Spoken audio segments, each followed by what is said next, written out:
Todos os dias, os brasileiros, principalmente os jovens, inventam novas palavras.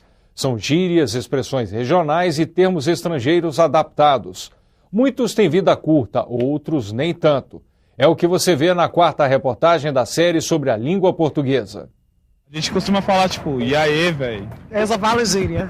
Palavras criativas. Jealous é tipo assim, quando você tá de brincadeira, sabe? Pra dar um gelo na pessoa, sabe? Meio que pra assustar. E brinks é mais ou menos a mesma coisa, tipo, tô de brinks, tô brincando. Bafão pode ser tipo o perigo dela, o jeito que ela fala, a sensualidade dela, o bafão dela, meu Deus do céu. Quase sempre invenção dos jovens. Eu já inventei tanta palavra. Depende do grupo que você tá, e você tem uma gíria diferente. A gíria é a expressão criada por determinado grupo para fazer com que aquele grupo tenha uma unidade, tenha um mesmo nível de simetria discursiva, de reconhecimento. Às vezes vistas como linguagem chula. Minha mãe, tranquilo. Meu pai que é mais careta, assim, né? Sempre liga pra minha mãe e fala, você tá educando muito mal o seu filho. Não é depreciação da língua, não é morte da língua. A língua está plena. Eles também usaram gírias quando eles eram jovens. Os pais deles usaram gírias quando eles eram jovens. A língua é uma coisa tão viva, tão dinâmica, que quando a pessoa fala, não pode falar dessa maneira, eu já não acredito mais nada. Todo mundo vai em busca da simplificação para poder falar mais, para poder se comunicar mais. Mas, sem dúvida, as gírias fazem parte da língua. Dentro de uma língua, você tem vários códigos ou subcódigos.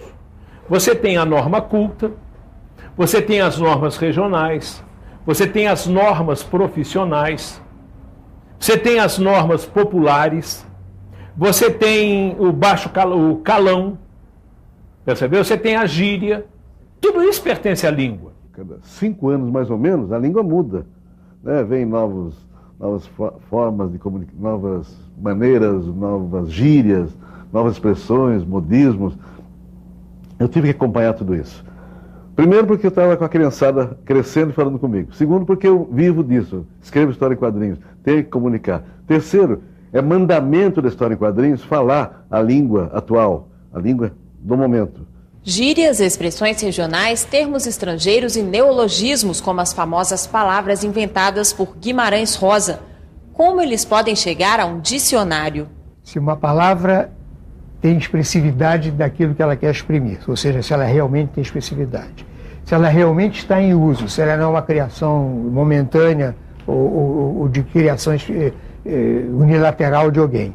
E se ela tem uma regra de construção consentânea com as regras de construção da língua portuguesa, ela é uma palavra válida. Os neologismos, há alguns anos atrás, uma década e meia, nós esperávamos mais ou menos 10 anos para saber se uma palavra tinha realmente entrado na língua.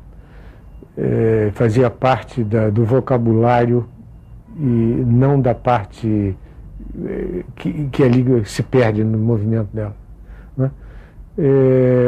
Hoje em dia isso não é mais possível, porque a internet e as telecomunicações tornaram rapidíssimas essas mutações, e há palavras que entram e são pronunciadas por milhões de pessoas durante um período intenso.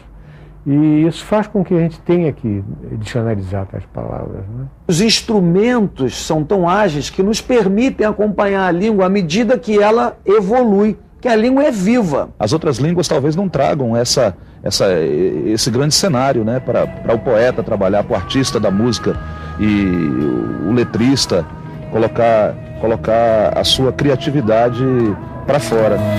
Pelo presente pronunciamento, pedimos punição para peixes pequenos, poderosos, pesos pesados. Pedimos principalmente paixão pela pátria prostituída pelos portugueses. Preferimos posição parcial poderá...